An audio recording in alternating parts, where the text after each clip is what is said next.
आजकल हम सभी लोग देख रहे हैं कि there has been a rise in cases जिसमें औरतें अपने हस्बैंड्स का मर्डर कर रही हैं because they love someone else. फिर चाहे वो ब्लू ड्रम वाली मुस्कान रस्तोगी हो या हनीमून वाली सोनम रघुवंशी, और फिर चाहे वो लव मैरिज हो या फिर अरेंज मैरिज। और आज भी हम एक ऐसे ही केस की बात करने जाएंगे जिसमें एक मैरिड वुमन बहुत ही ज्यादा बेरहमी से अपने ही हस्बैंड का मर्डर कर देती है just because she did not love him anymore. However, इस केस की यूनिक और इंटरेस्टिंग बात यह है कि this will remind you of the movie Drishyam, जिसमें अजय देवगन मेन लीड में थे। मूवीज तो फिक्शन होती है, उसमें directors they can write anything and they can make anything, पर लेट्स गेट टू नो कि इन लोगों ने असली जिंदगी में आखिर कैसे करा। आज के केस के लिए I will take you to Nala Sopara, जो कि महाराष्ट्र के पलघर डिस्ट्रिक्ट में है। अब ये कोई पॉश जगह नहीं है, ये महाराष्ट्र का वो एरिया है जहां मोस्टली मिडिल क्लास और लोअर मिडिल क्लास फैमिलीज के लोग रहते हैं because housing here is very affordable. इस एरिया में काफी लोग स्लम्स में भी रहते हैं just to get by in their daily life. So with that you can imagine कि आज की जो हमारी केस की लोकेशन है वो इतनी ज्यादा फैंसी नहीं है। It is a very crowded place, और इतना क्राउडेड होने के बावजूद भी, इतना क्राउडेड प्लेस होने के बावजूद भी यहाँ इतना बड़ा क्राइम हुआ। एक इतना ज्यादा शॉकिंग क्राइम जो बहुत ही ज्यादा जल्दी सोशल मीडिया की कवरेज में आ गया था। नाला सोपारा में 35 साल का विजय चौहान अपनी 28 साल की बीवी कोमल चौहान और अपने 8 साल के बेटे के साथ एक चौल में रहता था। कोमल को लोग और भी कई सारे नाम से जानते थे, जैसे कि चमन देवी और गुड़िया। इनकी शादी 10 साल पहले लगभग 2015 में हुई थी। शुरुआत में तो इनकी शादी सभी शादी की तरह ठीक ही थी, लेकिन कुछ टाइम से there marriage was not going well और दोनों के बीच में ही बहुत ही ज्यादा झगड़े होने लग गए थे। अब इनफैक्ट इस साल यानी जनवरी 2025 में Komal fell in love with a 20-year-old man. ये लड़का मोनू शर्मा उम्र में कोमल से पूरे 8 साल छोटा था और उसका पड़ोसी हुआ करता था वो। Again this reminds me of the Sonam Raghuvanshi and Raja Kushwaha. दोनों ही केस में the guy was much younger than the woman and clearly very immature. By the way, Monu के बारे में अगर हम थोड़े से और इन्फो ले तो he was academically very bright. वो पढ़ाई में हमेशा से ही, बचपन से ही बहुत ही ज्यादा अच्छा था। वो अपने कॉलेज के 3rd ईयर में था और BSc IT की पढ़ाई कर रहा था। In fact he scored 95% in the 2nd year of his college, पर इसकी वजह से वो बहुत ही ज़्यादा बिजी था अपनी ज़िंदगी में। आजकल हम सभी लोग अपनी लाइफ में इतने ज़्यादा बिजी हो गए हैं कि सब कुछ परफेक्टली मैनेज करना ऑलमोस्ट इम्पॉसिबल हो गया है। और अगर आप एक एंटरप्रेन्योर हो तो स्ट्रेस डबल हो जाता है। अब पर्सनल लाइफ कैसे मैनेज करनी है ये तो मैं आपको नहीं बता सकता, लेकिन बिजनेस को ईजिली कैसे मैनेज कर सकते हो, उसे ग्रो कैसे कर सकते हो, इसके लिए मेरे पास आपके लिए एक सोल्यूशन है, ओडो। ओडो एक all in one business management software है जो एंटरप्रेन्योर्स को wide range of applications provide करता है जिनसे आपको अपने बिजनेस को डे टू डे मैनेज करने में हेल्प मिल सके। Sales, invoicing, accounting, project management, inventory, website creation, human resources और ऐसे कई सारे कामों के लिए 40+ easy to use applications Odoo आपको प्रोवाइड करता है, जिससे आपके बिजनेस की हर छोटी मोटी नीड्स पूरी हो सके। अगर आप ये चीज सोच रहे हो कि मेरा तो एक स्मॉल बिजनेस है तो क्या ओडो मेरे लिए यूजफुल है, then let me tell you, Odoo ऐसे टूल्स प्रोवाइड करता है जो हर एक तरह के इंडस्ट्री के लिए टेलर्ड है। फिर चाहे आप स्मॉल बिजनेसेस चलाते हो या लार्ज स्केल पर, आप ओडो को ट्राई कर सकते हैं। ओडो का first application lifetime free है with unlimited support and hosting included, और जैसे जैसे आपका बिजनेस ग्रो होता जाए उसके हिसाब से आप और एप्लीकेशंस ऐड कर सकते हो इसमें। अगर आप ओडो के 12 मिलियन हैप्पी यूजर्स की तरह सारे अवेलेबल एप्लीकेशंस का फायदा उठाना चाहते हो, वो भी एकदम अफोर्डेबल प्राइस में, तो आप मेरे डिस्क्रिप्शन और पिन्ड कमेंट में दिए गए लिंक को क्लिक कर सकते हो। So if you are a entrepreneur या फिर आपका बिजनेस है, then do join Odoo. But let's carry on with this case now. Talking about Monu, हम लोग किसी के मार्क्स या परसेंटेज से उसको प्रॉपरली जज नहीं कर सकते हैं कि वो कितना स्मार्ट या फिर कितना डम है। स्पेशली आजकल के केसेस में तो ये चीज़ बहुत ज़्यादा एविडेंट हो चुकी है कि किसी की पढ़ाई लिखाई से हम लोग ये चीज़ बिल्कुल भी जज नहीं कर सकते हैं कि उस आदमी के अंदर इंसानियत कितनी है। हर दिन विजय सुबह 7 बजे काम के लिए निकलता था और रात 9 बजे घर वापस आता था। इस बीच मोनू सीक्रेटली उसके घर आया करता था कोमल से मिलने के लिए, लेकिन जल्द ही विजय को इनके अफेयर के बारे में पता चल गया था। When he went through Komal's phone, उसके फ़ोन में उसने दोनों की चैट्स पढ़ी और आपस में शेयर करी हुई प्राइवेट फ़ोटोज़ भी देख ली थी। जिसके बाद उसने कोमल को कन्फ्रंट किया और यहीं से उनकी रोज की लड़ाई का सिलसिला शुरू हुआ था एक्चुअली। बस फिर क्या हुआ, instead of talking about divorce या फिर रनिंग अवे, कोमल और मोनू ने साथ में मिलकर एक प्लान बनाया and the plan was to Vijay. क्योंकि ऑफ कोर्स ये बात है, आजकल कम्युनिकेशन किसी भी मैरिज में it is null. The worst part is कि ये प्लान उन्होंने प्रोबेबली जून या जुलाई में बनाया होगा, द सेम मंथ जिसमें सोनम और राजा रघुवंशी वाला केस इतना ज्यादा इन्फेमस हुआ था। सो यू कैन इमेजिन कि इतने सारे केसेस के बारे में सुनने और जानने के बावजूद भी कि इंडिया में क्या क्या हो रहा है, दे must have thought this thing कि हम लोग डेफिनेटली इस प्लान के साथ, हमारे बनाए हुए प्लान के साथ हम लोग बच जाएंगे। They must have thought this thing that they were different, they were way smarter than the rest of the people, right? Now coming to the 10th July, Vijay के 2 भाई अजय और अखिलेश उसके घर जाते हैं to check up on him, क्योंकि वो उससे फोन के थ्रू कांटेक्ट नहीं कर पा रहे थे। So obviously they got worried. पर अपने भाई के घर पे उन्हें बस उनकी वाइफ कोमल मिली थी, जिसने उन्हें कहा कि विजय तो किसी जरूरी काम से कुरला गया है और शायद इसीलिए उसका फोन तुम्हें नहीं लग रहा है। They had nothing to be suspicious about here, क्योंकि ये उनकी भाभी थी और उनकी भाभी उनसे आखिरकार अपने भाई के बारे में ही झूठ क्यों बोलेगी। सो बिना किसी चीज को डाउट करते हुए और अपनी भाभी पे बिलीव करते हुए ये लोग वहां से वापस चले गए। लेकिन उन्हें शक होना तब शुरू हुआ जब 1 हफ्ता गुजर गया था और तब भी उनके भाई से उनका कॉन्टैक्ट नहीं हो पा रहा था फोन के through. At this point Ajay Vijay के वर्क प्लेस गया था और उसने पूछा कि क्या सच में विजय को कुरला भेजा गया था for work reasons, but they told him there कि विजय ने तो 1 हफ्ते पहले ही अपनी जॉब छोड़ दी थी। Now they knew for sure कि something was of here.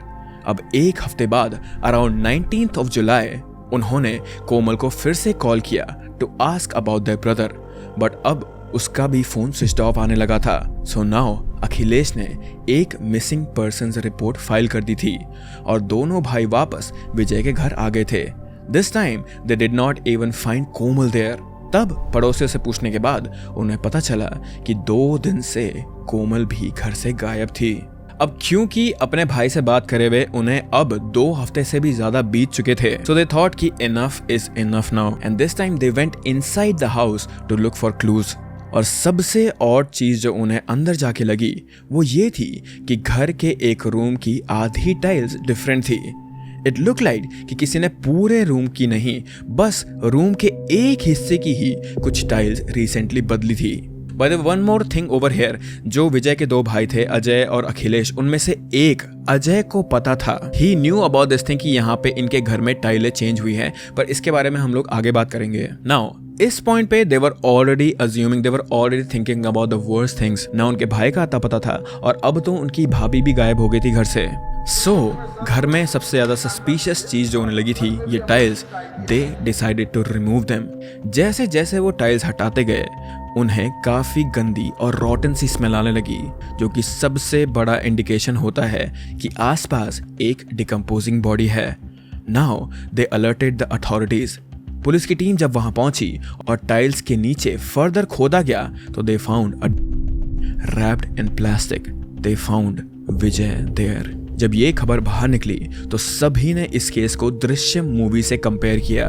I don't know if you have watched it and if you haven't you must. मैं तुम्हें दृश्यम का थोड़ा सा प्लॉट बताऊंगा यहाँ पे, ऑल्सो स्पॉइलर वार्निंग। इस मूवी में अजय देवगन का कैरेक्टर एक को कुछ इसी तरीके से हाइड करता है। फिल्म के दौरान उसके टाउन में एक पुलिस स्टेशन का कंस्ट्रक्शन चल रहा होता है।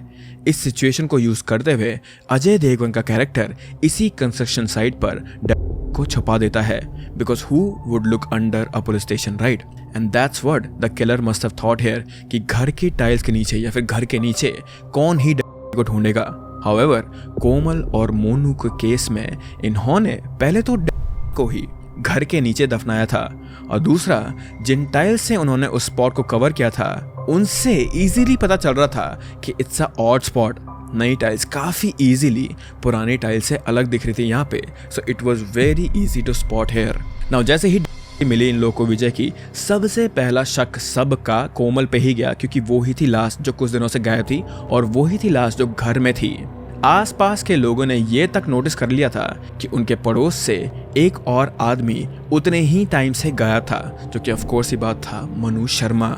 अकॉर्डिंग टू एक्सपर्ट्स इस बॉडी को बरी किए ऑलमोस्ट 2 हफ्ते हो चुके थे और विजय का मर्डर भी तकरीबन 5th या 6th जुलाई को ही हुआ था।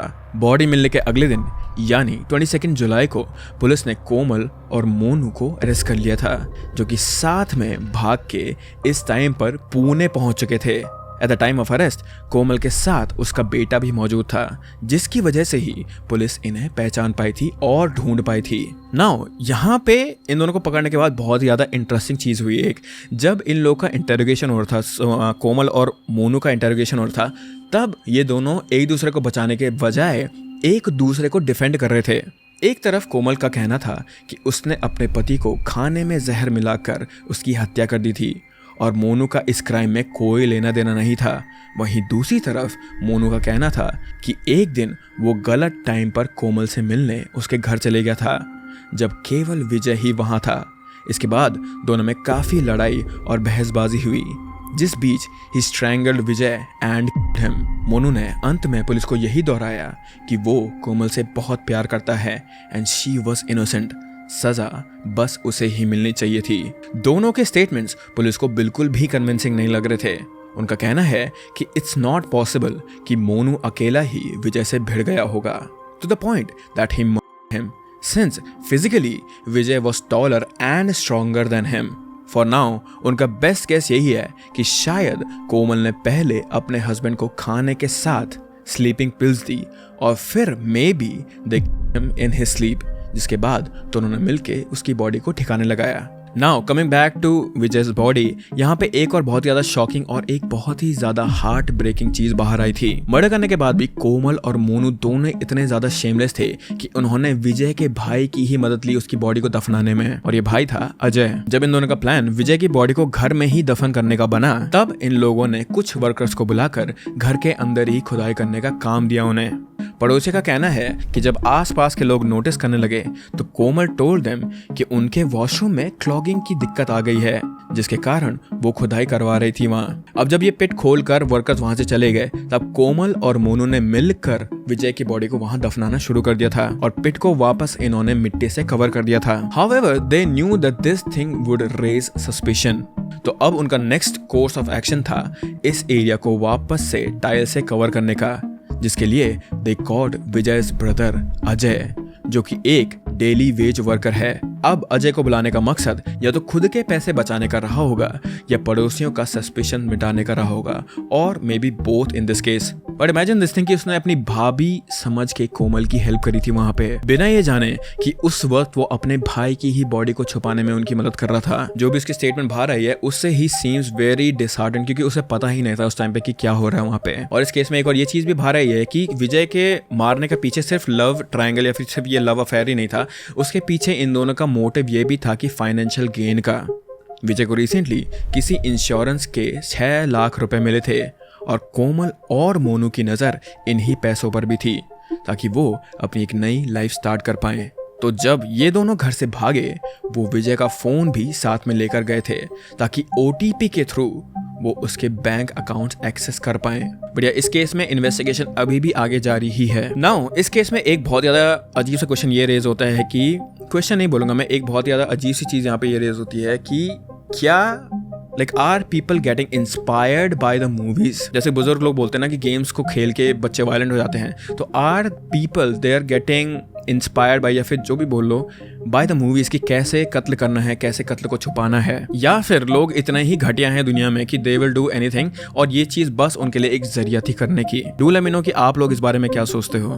बाकी बात रही कोमल, सोनम या मुस्कान जैसे क्रिमिनल्स की, I really don't know what to say anymore. I don't know where we are going wrong, और ऐसे लोगों में बेवकूफ़ी और शर्म इतनी कैसे बढ़ रही है to even think about taking someone's life. पर इसी के साथ ये केस यहीं पे हॉल्ट पे है गाइस, और with that I hope that you guys are happy, I hope that you guys are healthy, please be close to your loved ones guys, and I will see you in the next upload. Bye bye.